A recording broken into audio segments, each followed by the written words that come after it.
ઓમ શાંતિ.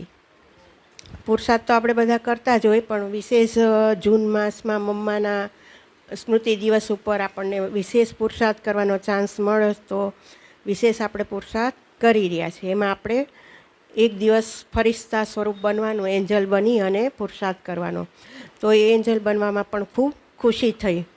આ પહેલા દિવસે બેને જે પુરુષાર્થ કર્યો એ પ્રમાણે તો હું પુરુષાર્થ ન કરી શકું, કારણ કે મને ભણવાનું, વાંચવાનું અને લખવાનું ઓછું ગમે. યોગ કરવો ગમે, પણ વિશે આ બધું કરવું ઓછું ગમે.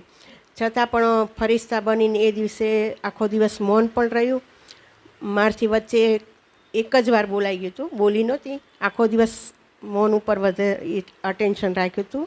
અને પુરુષાર્થમાં પણ અવ્યક્ત વાણી વાંચી, જેમાં તપસ્યાનું ફાઉન્ડેશન, બેહદની વૈરાગવૃત્તિ, એના ઉપર વિશેષ ચિંતન મંથન કર્યું.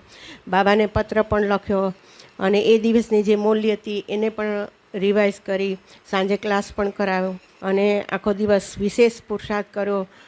તો એ દિવસ બહુ ખુશી થઈ અને મન પણ એટલું હલકું રહ્યું. કોઈ વ્યર્થ સંકલ્પ પણ નહોતા આવતા અને સારી રીતે પુરુષાર્થ થયો હતો. આખો દિવસ મૌન રાખ્યું. બીજે દિવસે સવારે મૌન છોડ્યું હતું અને સોનુબેનને આપ્યું હતું. આ મારો અનુભવ છે. ઓમ શાંતિ.